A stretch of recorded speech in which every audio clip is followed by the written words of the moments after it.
जय माता रानी की। ये घटना है अभी कुछ ही दिनों पहले नवरात्रों की, जब साधक अप्सरा साधना कर रहे थे।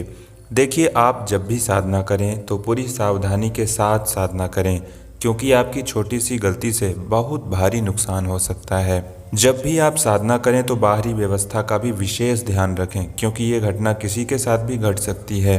साधना करते हुए आपकी मानसिक और शारीरिक परीक्षा तो होती ही है, साथ ही कई ऐसी घटनाएं भी घट जाती हैं जिसका अनुमान लगाना थोड़ा मुश्किल हो जाता है, चाहे वह वैज्ञानिक आधार पर हो या फिर आध्यात्मिक तथ्यों पर आधारित हो। प्रायः साधना करते हुए सिर्फ महाशक्तियों के स्वरूप को छोड़कर बाकी निम्न साधनाओं से संबंधित देवी या देवता किसी भी साधक के वशीभूत नहीं होना चाहते हैं, क्योंकि किसी के बंधन में रहकर उनकी मन इच्छाओं की पूर्ति उनके अनुसार ही करना कभी कभी प्रकृति के या उनके अपने दायरों के विरुद्ध भी हो सकता है। अतः साधना में सिद्धि प्राप्त होने तक का जो कठिन मार्ग है वह सरल नहीं होता है, क्योंकि कोई न कोई ऐसे कारण बन जाते हैं जो आपकी साधना को रोकने का प्रयास करते हैं। परंतु आप यह जान लीजिए कि मंत्र जाप ही वह ऊर्जा है जो आपको सिद्धि प्रदान कराती है। यदि किसी भी कारणवश आपका मंत्र जाप रुका तो सफलता प्राप्त नहीं होती है। ऐसा बिल्कुल नहीं है कि जितना भी आपने मंत्र जाप किया और किसी कारणवश आपकी साधना रुक गई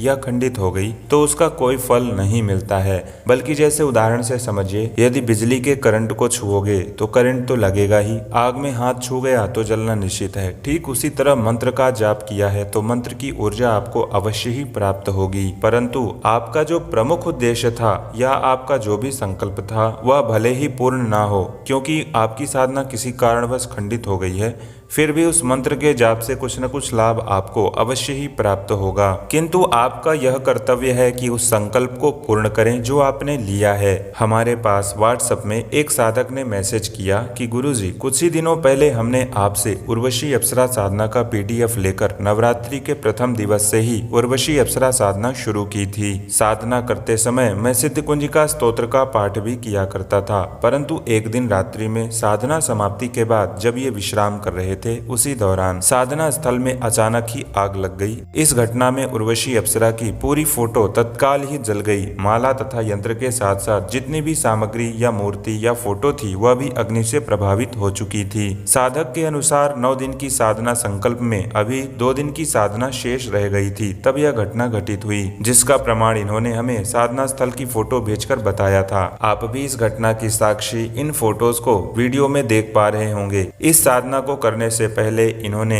21 दिन की साधना पहले से ही कर रखी थी और अब ये दूसरी बार नवरात्रि में साधना कर रहे थे। इसके बाद इन्होंने हमें सूचित किया, साथ ही आगे क्या करें इसके बारे में मार्गदर्शन प्राप्त करने का निवेदन किया। मित्रों, साधना में सिद्धि प्राप्त करना कोई बच्चों का खेल नहीं होता है। कई बार साधक थोड़ा सा प्रयास करने के बाद ही आवेशित और हतोत्साहित होकर बार बार हमें मैसेज करने लगते हैं कि मुझे प्रत्यक्षीकरण क्यों नहीं हुआ।